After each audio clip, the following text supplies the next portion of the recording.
On the screen we can see the Pali alphabets, which are given first in the Devanagari script followed by the same in the Roman script. The Polytech Society London uses the Roman script with diacritical marks wherever required. इस file में पाली वर्णमाला के अक्षर पहले देवनागरी लिपि में दिए गए हैं और उसके बाद रोमन लिपि में भी दिए गए हैं. We begin with the vowels and we see that there are either 8 or 10 vowels. 2 spaces have been left blank, which I shall explain. Here we have short and long vowels. The ones with diacritic marks are long vowels. The blank spaces that we see are for the long vowels A and O that we shall understand separately. पाली में 8 स्वर अ, आ, इ, उ, ऊ और ए, ओ है. इसके साथ जब दीर्घ ए और दीर्घ ओ जुड़ जाते हैं तो 8 के 10 हो जाते हैं. यहाँ जो रिक्त स्थान है उनमें दीर्घ ए और दीर्घ ओ आ जाएंगे. If we consider the vowels as 10, then they would be a, i, u, e, and o. There is no special character to represent the long a and long o. We need to understand the following rule. The vowel a is pronounced short when followed by a conjunct consonant, as in the word metta. In other cases, it is pronounced long, as in the word vedana. ए स्वर के बाद जब संयुक्त अक्षर आता है तब इसका उच्चार ह्रस्व होता है, जैसे कि मित्ता शब्द में इसका उच्चार ह्रस्व है. अन्य शब्दों में ये स्वर दीर्घ होता है, जैसे कि वेदना शब्द में वेदना. Similarly, in the case of vowel O, it is pronounced short when followed by a conjunct consonant, as in the word gut. Otherwise, the O is pronounced long, as in the word lok. ओ स्वर का भी ऐसा ही नियम है. ओ स्वर के बाद जब संयुक्त अक्षर आता है तो इसका उच्चार ह्रस्व होता है, जैसे कि गुत्त शब्द में गुत्त ह्रस्व है. अन्य शब्दों में ओ स्वर दीर्घ होता है, जैसे कि लोक शब्द में ओ दीर्घ है. गोत्त मीन्स क्लैन. गोत्त का मतलब गोत्र. Now we shall look at the consonants. There are 25 consonants in 5 groups of 5 each. These are followed by another 8, making a total of 33. If we add 8 vowels to 33, it becomes 41, and if we add 10 vowels, it totals to 43. यहाँ 25 व्यंजन 5-5 के 5 वर्गों में विभाजित हैं. इनके अलावा 8 और हैं जिनको 25 से जोड़ने से 33 बन जाते हैं. इसमें 8 स्वर जोड़ें तो 41 बनते हैं, और यदि 10 स्वर जोड़ते हैं तो 43 बनते हैं. Here the consonants have been grouped according to how the sound is produced. When we listen to Guruji's audio record with this chart in front of us, the grouping will become very clear. अक्षरों का उच्चारण करते समय आवाज़ मुंह के किस स्थान से निकलती है, इस पर इनका वर्गीकरण आधारित है.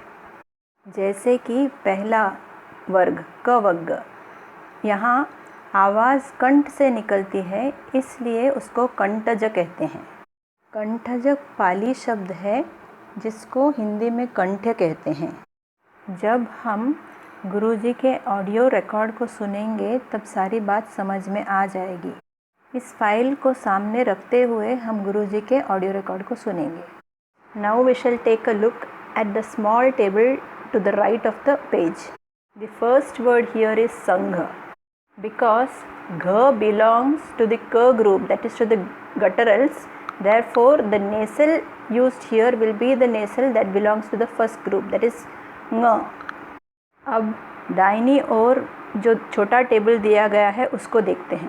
यहाँ प्रथम शब्द संग है, क्योंकि संग शब्द में जो घ अक्षर है वो क वर्ग में आता है, इसलिए जब उसके साथ अनुनासिका जोड़ेंगे तो वो भी क वर्ग का ही होगा. माने संग शब्द में घ के साथ ng जोड़ेंगे. Similarly, in the word pancha, cha belongs to the palatal group and therefore the nasal that we combine with cha will also belong to the palatal group. उसी तरह जब पंच शब्द में च के साथ अनुनासिका जोड़ते हैं तो वो भी च वर्ग का ही होगा, माने तालुज होगा. We need to know the correct nasal combinations because that is the way the words are listed in the dictionary and we will be able to find them. वर्गानुसार अनुनासिका जोड़ने के इस नियम को ध्यान में रखना है क्योंकि डिक्शनरी में या शब्दकोश में शब्द इसी प्रकार लिखे जाते हैं. इस नियम के अनुसार हम डिक्शनरी में शब्द खोज पाएंगे. पाली में यदि हम हिंदी की तरह संग, पंच इत्यादि शब्दों में शब्द के बीच में बिंदी लगा दें तो वो गलत होगा. The last 8 consonants are य, र, ल, व, स, ह, ळ, ang. The last one here, which is ang, is represented by an M with an underdot. Although this ang sounds the same as the ang in the word sanga, the M underdot occurs only at the end of a word.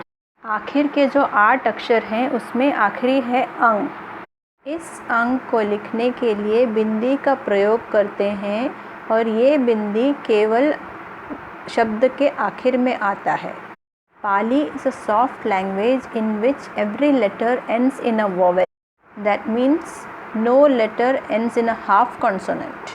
Thus, if we look at the last line of the file, that the half consonant k is combined with a, I, I, u, e, o to give ka, ka, ki, kuku, keko.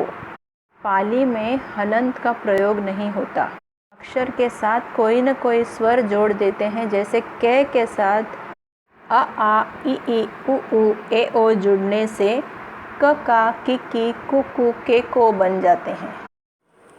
In this presentation, the diacritic marks used are the ones used by Vipassana Research Institute, India. Slight variations can be seen in the diacritic marks used by various publishers. In this presentation, our purpose is to impart a basic knowledge of the Pali alphabet. Earlier, I had referred to a talk by Reverend Goenka ji on the topic of Pali pronunciation.